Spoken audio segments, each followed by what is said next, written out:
Bienvenue sur les lectures de Thomas, la sélection du mois d'avril 2026. On va commencer par la section roman avec le premier livre, Le soldat désaccordé de Gilles Marchand, au livre de poche, Paris, année 1920. Un ancien combattant est chargé de retrouver un soldat disparu en 1917. Arpentant les champs de bataille, interrogeant témoins et poilus, il découvre peu à peu la folle histoire d'amour que le jeune homme a vécue au milieu de l'enfer. Alors que l'enquête progresse, la France se rapproche d'une nouvelle guerre, notre héros se jette à corps perdu dans cette mission désespérée devenue sa seule source d'espoir dans un monde qui s'effondre. Maintenant, témoignage de l'histoire. Hiroshima, lundi 6 août 1945, 8h15, de John Hersey, et c'est aux éditions Talendier Collection Texto. À travers le témoignage de 6 survivants d'Hiroshima, John Hersey dévoile les instants qui ont procédé et suivi l'explosion de la première bombe atomique. Paru dans le New Yorker, ce récit magistral connut un énorme retentissement aux États-Unis. C'est notamment grâce au reportage de Hersey que les Américains prirent conscience de l'ampleur de la tragédie que subirent les Japonais. Un roman d'Agnès Dessarthe, L'oreille absolue, édition de l'Olivier. C'est un hiver lumineux et sec où rien ne semblait vouloir mourir.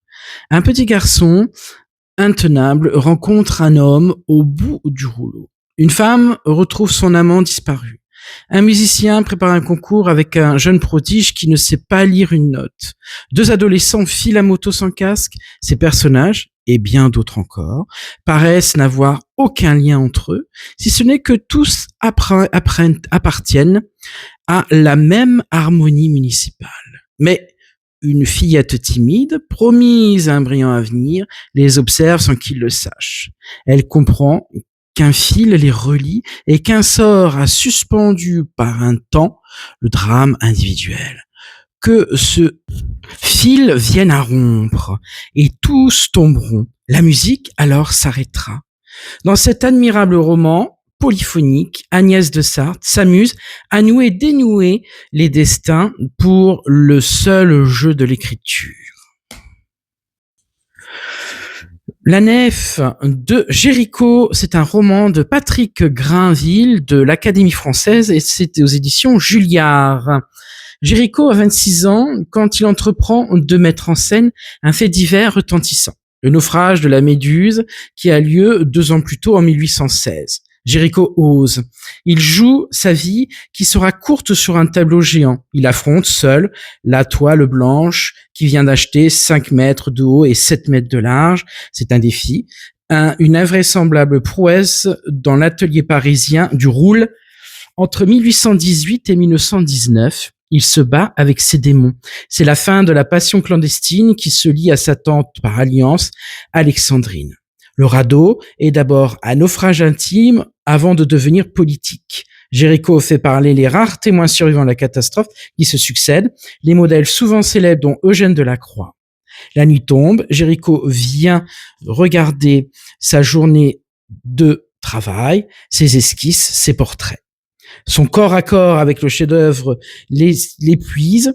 Il est dévoré par le doute. Il meurt en ignorant que le Louvre va acheter enfin la nef de sa folie clairvoyante. Le radeau de la Méduse que le monde entier vient aujourd'hui contempler. En ce mois d'avril, sur la section BD, je vais vous présenter 4 BD qui ont marqué l'histoire de la bande dessinée. Donc la première, In Wave, donc en vague, d'Adj Dungo et c'est aux éditions Casterman. Alors que Christelle n'était pas montée sur les planches de surf depuis des années, ça a été une évidence. Sa passion était contagieuse, nous l'avons tous suivi. Mais parfois, son corps lui rappelait ses limites. C'est un récit autobiographique bouleversant. In Wave est une grande histoire d'amour, la traversée d'un deuil et d'une ode à la culture surf. Le petit frère de Jean-Louis Tripp chez Casterman. Jean-Louis, 18 ans, passe ses vacances en famille sur les routes de Bretagne.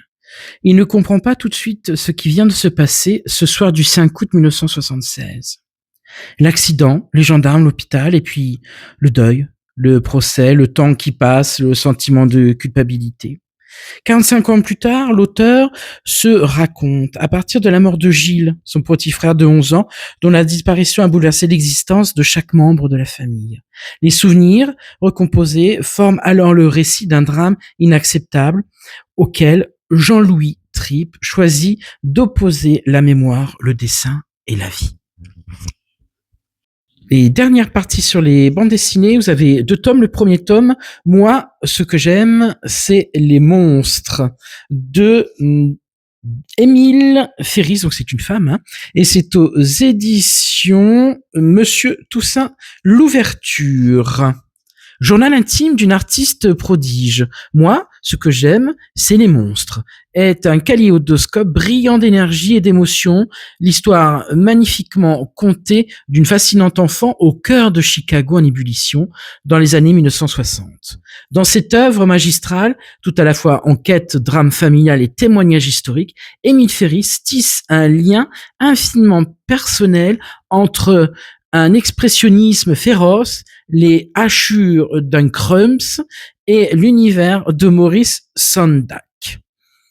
C'est une BD. Les 2 tomes sont dessinés au stylo bille. Je vous montrerai lors de la restitution fin du mois d'avril. Deuxième tome, moi, ce que j'aime, c'est Les Monstres, bien sûr, d'Émilie Ferris, et c'est toujours aux éditions Monsieur Toussaint Louverture. Un petit extrait de la 4e de couverture. En 1918, Émilie Ferris et son alter ego loup-garou Karen Reyes surgissaient dans notre horizon graphique et littéraire pour soudain tout éclairer d'une lueur phosphorescente, étrange gothique et pop à la fois, capable d'explorer et d'embrasser nos plus profonds troubles et contradictions. Plus qu'un livre, elle nous offre un monde à part où, dans la lignée d'un David Bowie ou d'une Lady Gaga, elle redessine la figure mythique du monstre et célébrait la différence et la diversité.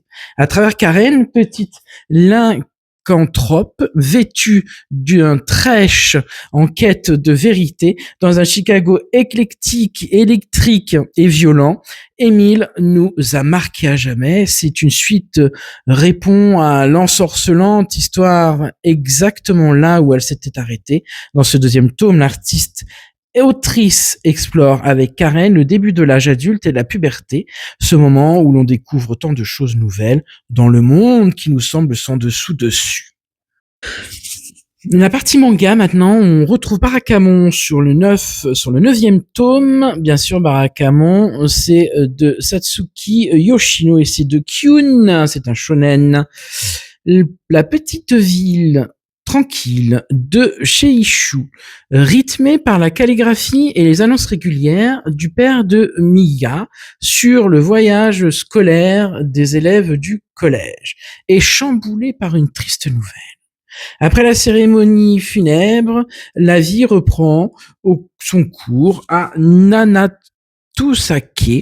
Et voilà que Hiroshi doit quitter le village pour un entretien d'embauche. Mais quand on est un pur campagnard à la petite sortie de son île, l'expérience peut vite tourner au cauchemar. Toujours Barakamon, 10e tome déjà, hein, donc il y en a 19 de sorties en France pour l'instant. Branle-bas de combat à Nanatsukate, le tournoi intervillage approche et avec lui l'épreuve la plus prestigieuse, le relais des générations, où le hameau est toujours bon dernier.